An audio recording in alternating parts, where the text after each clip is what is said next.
Saludos y bendiciones. Para mí es un privilegio estar con ustedes una vez más con el propósito de continuar estudiando esta serie de lecciones. Estamos comenzando un nuevo trimestre y ya vamos por la tercera semana.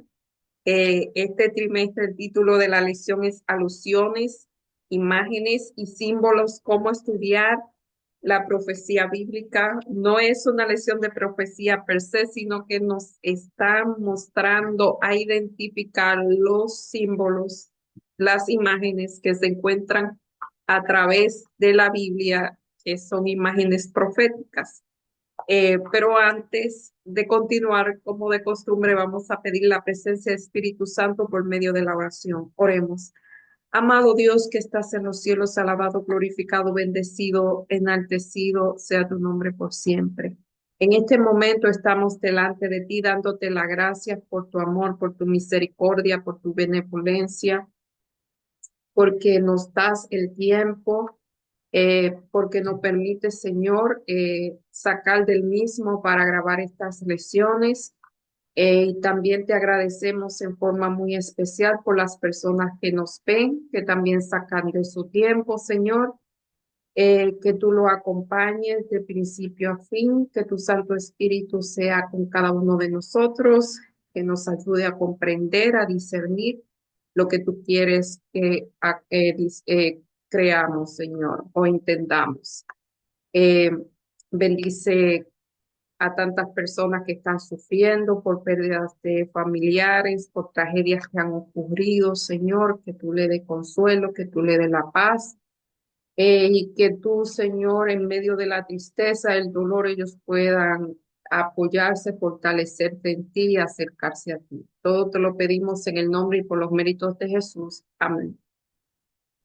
Pues la lección de esta semana, vamos a seguir viendo imágenes, pero ahora vamos a tomar imágenes del matrimonio. Esta es el versículo para memorizar, lo encontramos en Apocalipsis 19:9 y dice, y él me dijo, escribe, bienaventurados los llamados a las bodas del Cordero. Además dijo, estas son palabras verdaderas de Dios. Eh, así que en la Biblia o en las profecías, las imágenes aquí hay unas imágenes de una boda y son las bodas del Cordero. Como vimos la semana pasada, el Cordero representa a Jesús, a Jesucristo. Y si hay una boda, pues hay una novia. La novia, bueno, aquí lo vamos a ver, representa la iglesia. Esas son las bodas. Eh, y aquí dice que la Biblia contiene muchas historias de amor que revelan poderosamente diversos aspectos de la salvación y del amor de Dios hacia su pueblo.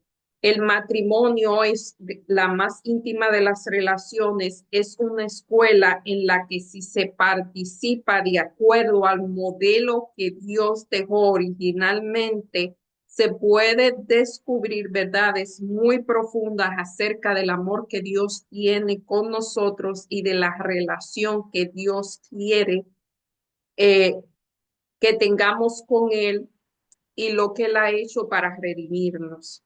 Así que yo pienso que nosotros vivimos en un mundo occidental, en una época moderna, y hay muchas ideas acerca de lo que es el matrimonio, se ha distorsionado. Mire, todo en lo que el humano participa desde que cayó el pecado, todo se ha distorsionado. Nada es lo que Dios tenía en mente cuando nos creó. Eso es, Dios nos creó perfecto y ya no lo somos. Somos seres con 6.000 años de pecado, así que nada que nada de lo que fue al principio en el jardín del Edén, nada va a ser igual. Eso sería imposible, diría yo, eh, porque el pecado ha hecho estragos. Y en este caso es lo mismo. Además, vivimos en una cultura muy diferente, en años muy diferentes, así que siempre hago esa salvedad para que nosotros podamos entender por qué era diferente, cómo eran las situaciones en el Antiguo Oriente y antes del pecado. Por eso este escritor dice que, o sea, que si tomamos lo que Dios pensó originalmente, pues es una buena imagen. Eh, Además de promover la dicha humana, el matrimonio debería ser una escuela donde se aprenda profundas lecciones acerca de nosotros mismos y de nuestra relación con Dios.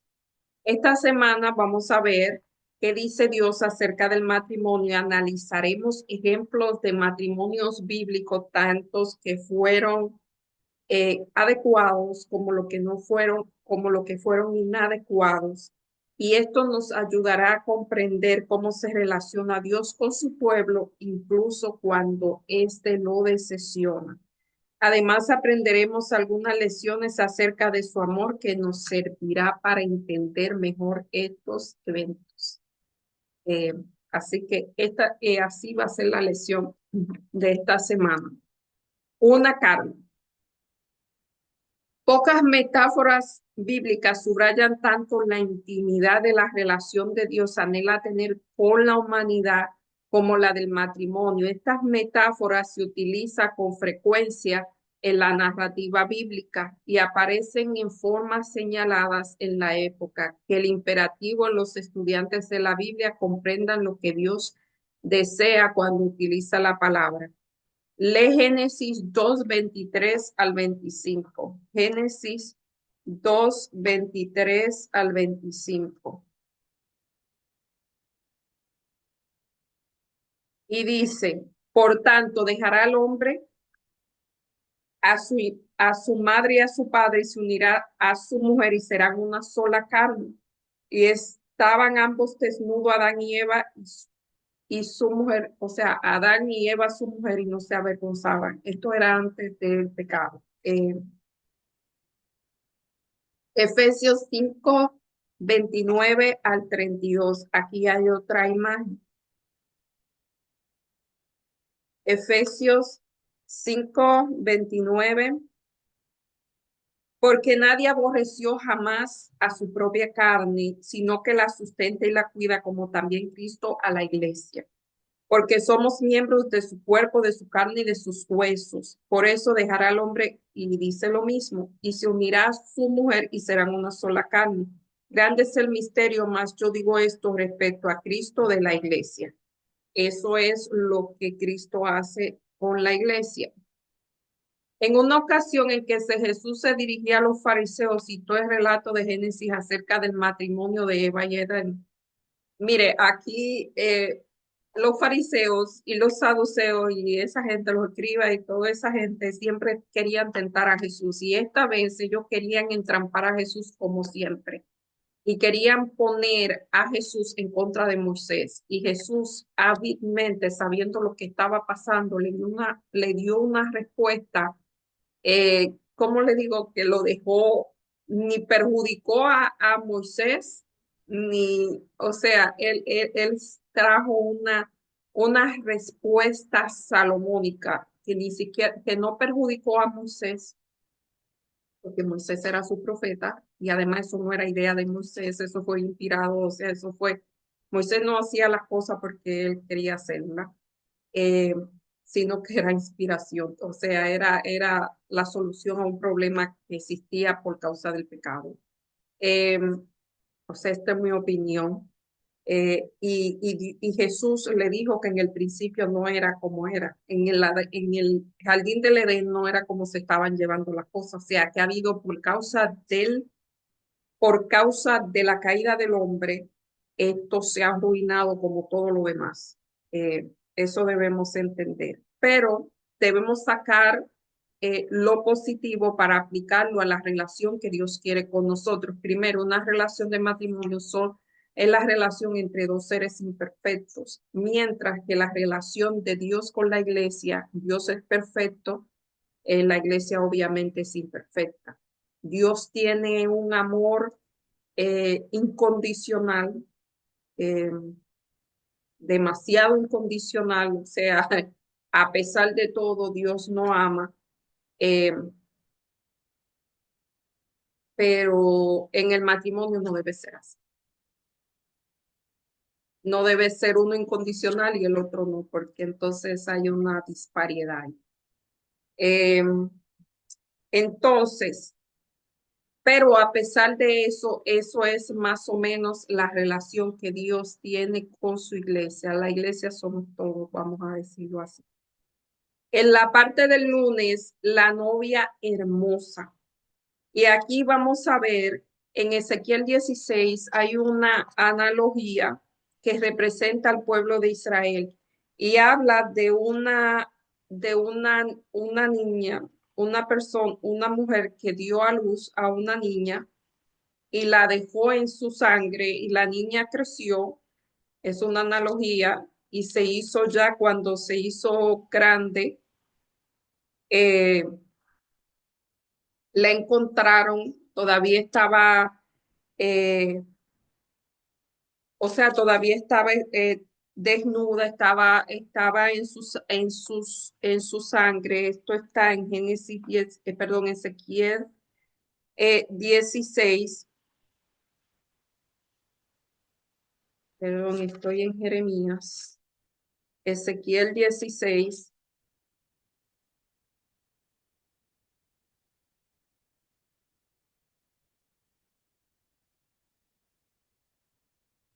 Ezequiel 16.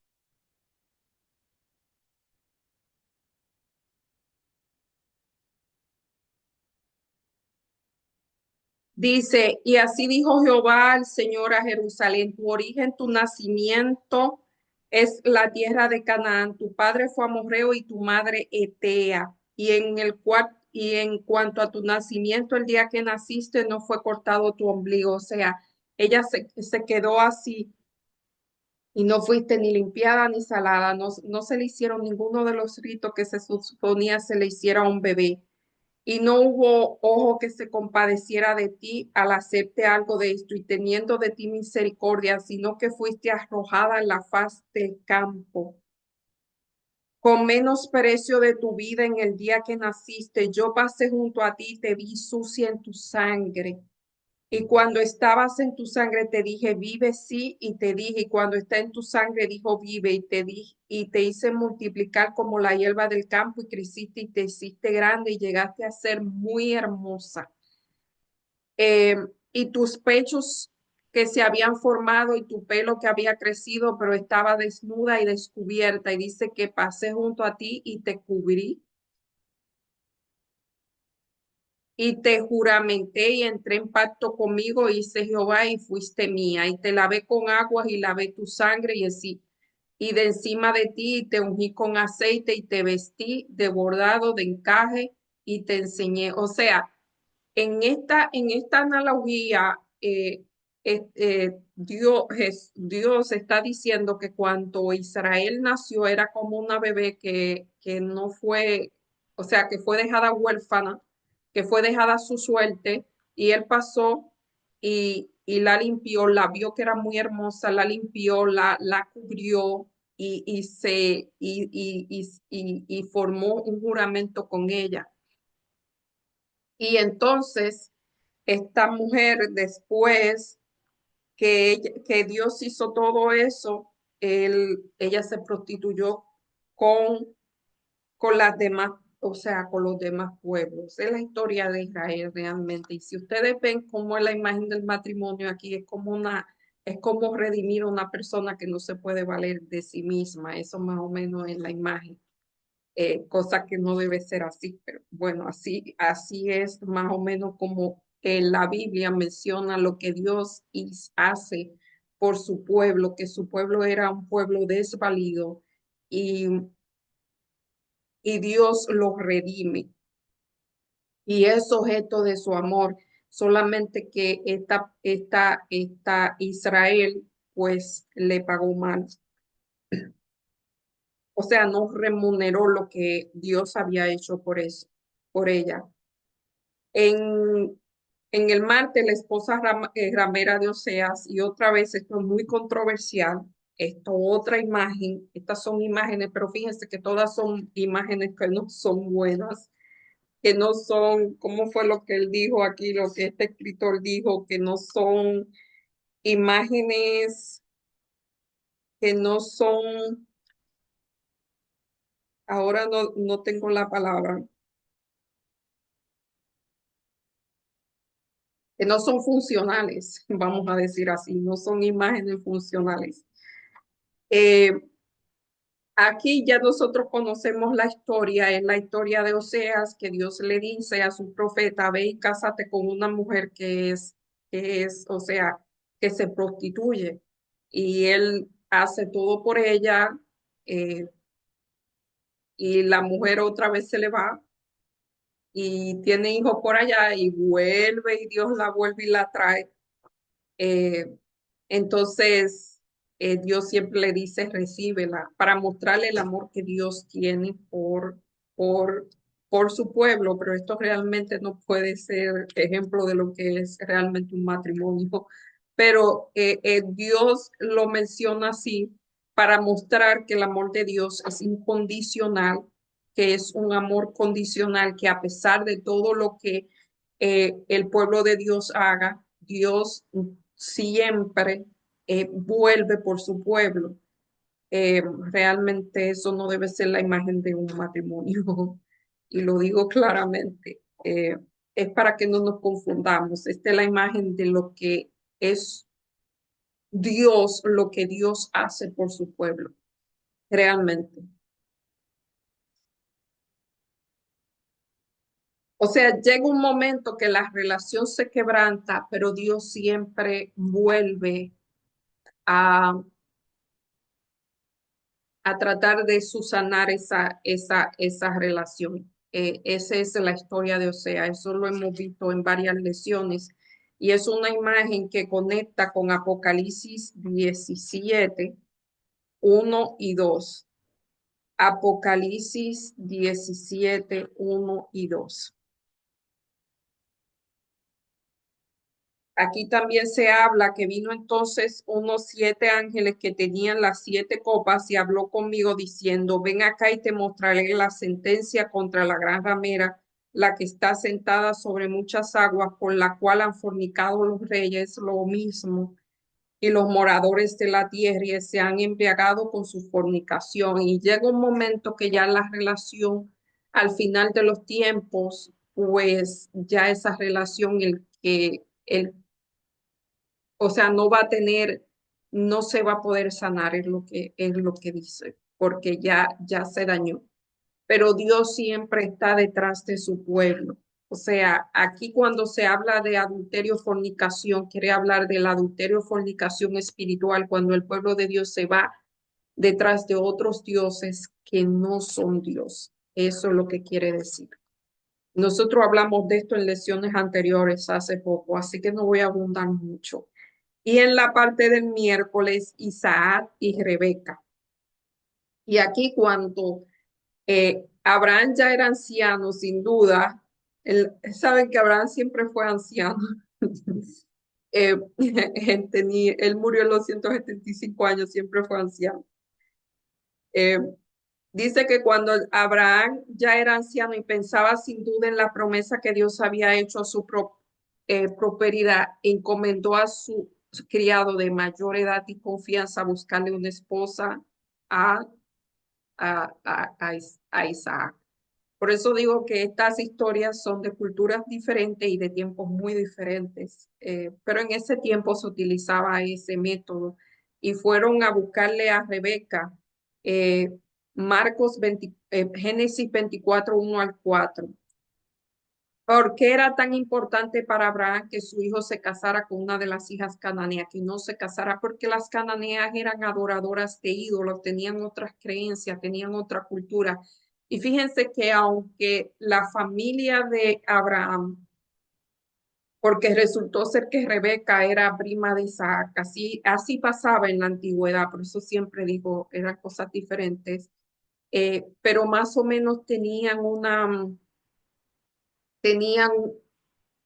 o sea, en las culturas, todavía suceda, en las culturas occidentales esto no es así, pero en las culturas orientales la gente no se casa eh, con el romanticismo, o sea, sus relaciones no son basadas en el romanticismo, sino que ellos buscan cosas similitudes. En el caso de Rebeca, fueron a buscar una persona que tuviera muchas similitudes con Isaac, eran de la misma familia, aunque él no lo sabía. Fíjense que este Eliezer se fija eh, en cualidades que esta chica tenía, que iban a ser para bien, o sea, que iban conforme al sistema de valores que tenía la familia de Abraham.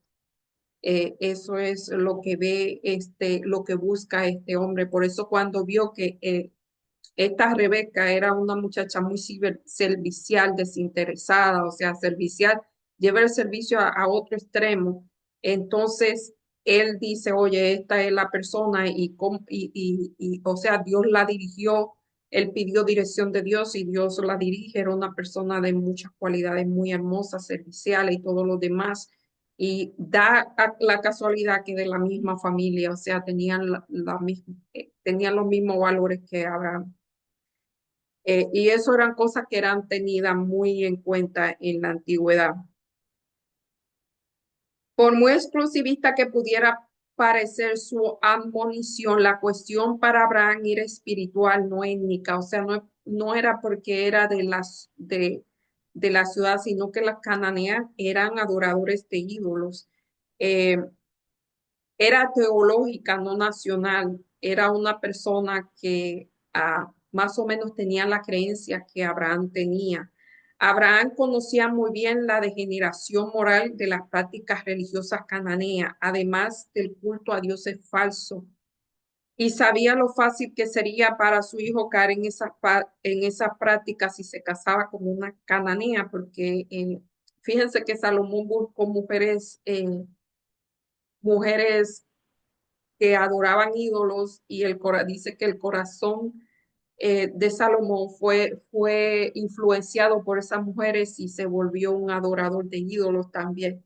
En el caso de acá, dice que ningún rey hizo tanto mal y ni siquiera fue él, fue que él fue influenciado por Jezabel. O sea que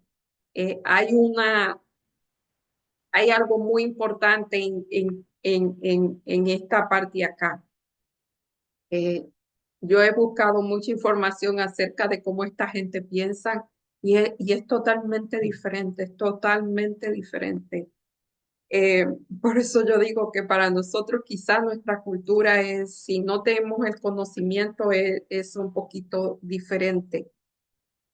De hecho, la gran historia de parte del antiguo Israel e incluso de la iglesia cristiana a lo largo de los siglos ha sido que en el pueblo de Dios que debían dar testimonio acerca del verdadero Dios. O sea, eh, Dios no es que ha querido eh, aislar a su pueblo, sino que lo ha querido mantener, aunque esté en el mundo, pero fuera del mundo. O sea, estamos en el mundo, pero debemos pensar diferente, debemos actuar diferente. En eso se relaciona la relación de Rebeca e Isaac con Dios, con su pueblo. Eh, que no sean influenciados por las falsas doctrinas, falsas enseñanzas religiosas. Y el ejemplo triste ha sido la introducción del domingo, el Dios pagano, o sea, di- eh, todas estas creencias se han introducido, ha sido parte de esa esposa que es la iglesia. Eh, en Génesis 24 57 al 67, o sea, hay un paralelismo ahí con el caso de que Abraham no quería que su hijo se casara con mujeres cananeas, con una persona cananea para que no fuera influenciado hacia las prácticas, hacia la adoración pagana con la iglesia, o sea, que ha hecho, o sea, que ha adorado, ha tenido adoración pagana.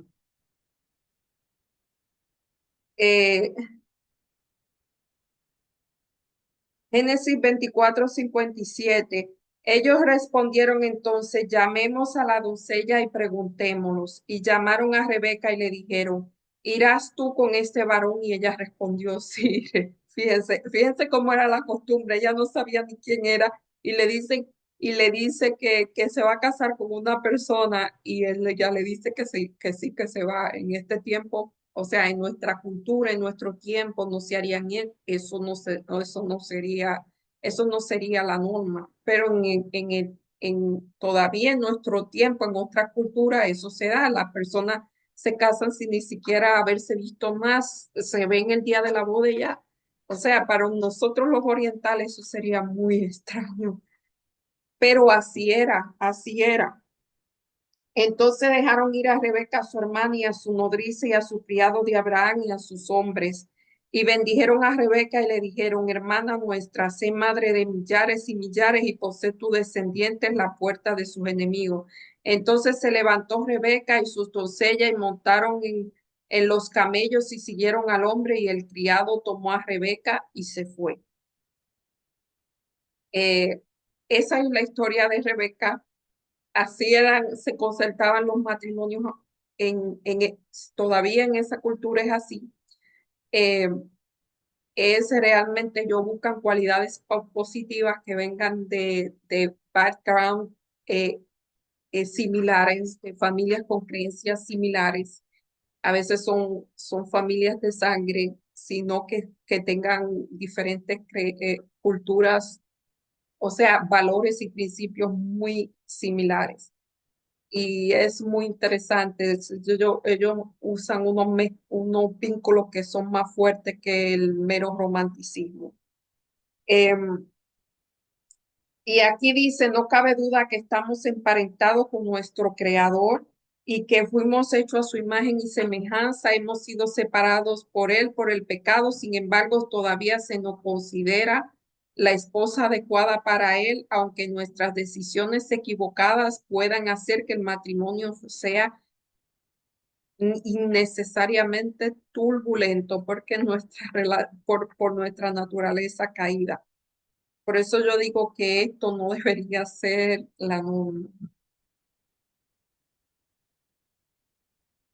La ramera es buscada. Aquí no hay ningún ejemplo de ninguno que funcione. Quizá el de Rebeca quizá sí, porque se dieron las condiciones. Todos los demás no son funcionales.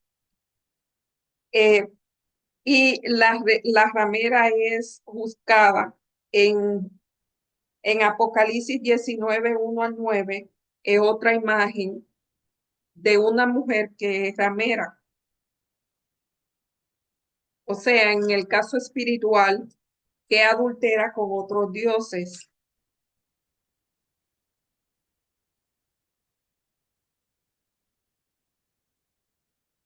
Después de esto oí una gran voz que decía, aleluya, salvación y gloria, honra y poder son del Señor Dios nuestro, porque sus juicios son justos y verdaderos, y pues ha juzgado a la ramera que ha corrompido a la tierra con su fornicación y ha vengado la sangre de su siervo de mano de hoyo. Otra vez dijeron aleluya, y el humo de ella subía por los siglos de los siglos. O sea, en estas imágenes estamos mirando una mujer que se fue, que fornicó o adulteró porque tenía creencias que no eran las creencias, o sea, eran creencias que eran en contra de Dios. Por eso se dice una ramera. Esto no es literal realmente. Estos son simbolismos de lo que han hecho alguna iglesia, que han adulterado las creencias. Eso es lo que quiere decir aquí. Y esa iglesia va a ser juzgada. em, Cuando nuestro mundo llegue al punto en el que los corazones se hayan endurecido tanto que ya no haya lugar al arrepentimiento, no tendrá sentido de continuar la historia y prolongar el sufrimiento del pecado desenfrenado. O sea, aunque Dios siempre va a actuar como con un amor incondicional, hasta el amor incondicional va a tener un límite, porque va a llegar a su límite cuando ya se haya llegado a su límite, ya esto se va a acabar, va a ser algo, eh, que no dolorosamente, dice aquí, porque hemos aprendido dolorosamente que Dios tenía razón acerca de la devastación resultante que nos separaban de él.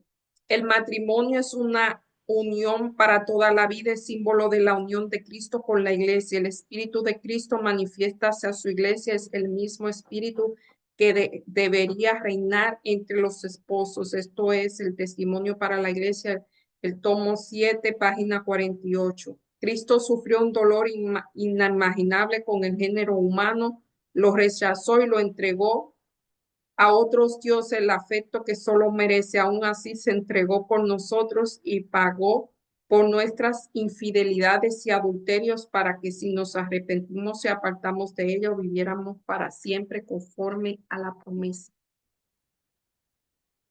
Em,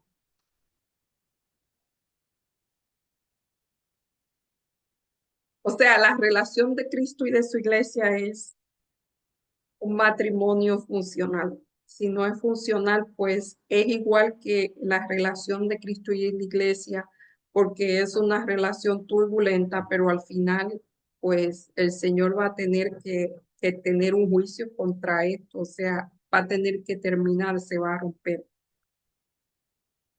Al notar cuánta información contiene la Biblia para ayudarnos a comprender la profecía, puede resultar tentador aplicar en exceso. A lo largo de los siglos, algunos cristianos han enfatizado el simbolismo y las imágenes presentes en los relatos bíblicos hasta el punto de prácticamente empiezan a tratar la narración histórica como si se tratara de un mito. Aunque existen diversos niveles extractos de significado en casi toda la escritura, debemos recordar que Dios utiliza a menudo acontecimientos reales que implican a personas reales y utiliza para instruirnos acerca de su interacción futura con la iglesia. Por ejemplo, aunque la boda de Canaán puede aportar vislumbres útiles acerca de la metáfora del matrimonio utilizada en la profecía, las bodas fueron un acontecimiento literal, o sea, las bodas son un acontecimiento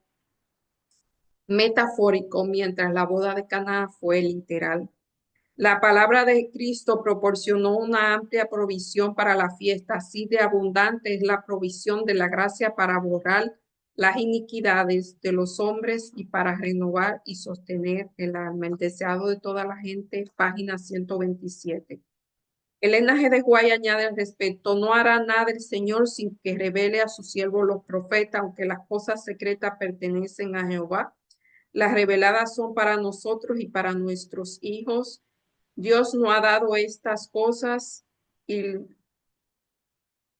la bendición acompañará el estudio relevante en oración de las escrituras proféticas. Miren, en resumen, un matrimonio bien llevado, un matrimonio funcional en que las dos personas se unen tanto física, mental y emocionalmente. Eso es lo que Dios quiere con nosotros, que nosotros nos unamos, nosotros que somos la iglesia, nos unamos en Él tanto física, tanto mental como emocionalmente, que tengamos que se forme ese vínculo que nos ayuda a crecer a todos, nos ayuda a crecer en Cristo y nos acerca mucho más a Él.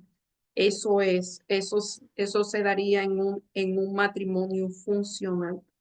Eh, el infuncional es lo que pasa cuando Dios tiene que desechar a su iglesia, pero en ese es el vínculo, que hay una unión aunque dos personas mantienen su individualidad, hay una unión en los tres aspectos, no solamente en una. Quizás por eso esa es la más íntima, porque se unen en los tres aspectos, física, mental y emocionalmente. En otras relaciones no se da tanta profundidad, eso quizás es lo que quiera decir. Eh, bueno, yo sin más me despido. No sé si hayan entendido la lección, pero a mí eso es realmente lo que me parece que significa eh, ese vínculo tan estrecho que debe unirse entre dos personas que sean maduras, sanas emocionalmente, que sean maduras, o sea, que tengan suficiente madurez para unirse y que estas cosas se den. Eh, es la relación de Dios para nosotros. Para mí esto es muy personal. La relación que Dios tiene con nosotros es más que un matrimonio porque es de parte de Él, es incondicional. Eh, de parte de Él, su amor no tiene límites.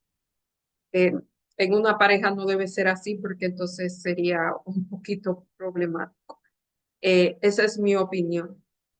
Cada cual da su opinión como quiera. Creo que no me estoy yendo de la Biblia, pero me parece que lo que la Biblia menciona es eso, cuando se da esa relación, que es esa interacción que es entre todas las áreas que son, entre todas las dimensiones que es el ser humano.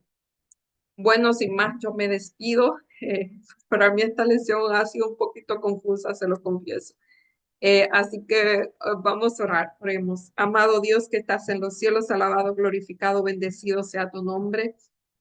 En este momento estamos delante de ti, agradecidos por tu amor, por tu misericordia, por tu bondad, porque nos cuida, nos protege, nos bendice, porque nos enseña de tu palabra y te agradecemos porque tú quieres, Señor, tener una relación, un vínculo muy estrecho con nosotros en forma eh, como iglesia y en forma individual. Señor, ayúdanos a ser fiel a ti, ayúdanos a aceptarte, ayúdanos a corresponder ese amor que tú tienes para con nosotros. Señor, ayúdanos a crecer en ti, ayúdanos a crecer contigo, Señor, y ayúdanos a vivir la vida que tú quieres que nosotros vivamos. Que esta relación signifique el crecimiento de nosotros, la transformación, Señor, y que muy pronto nos podamos ver en las nubes de los cielos. Todo te lo pedimos en el nombre y por los méritos de Jesús. Amén. Bye, hasta la próxima semana, si Dios así lo permite. Bendiciones.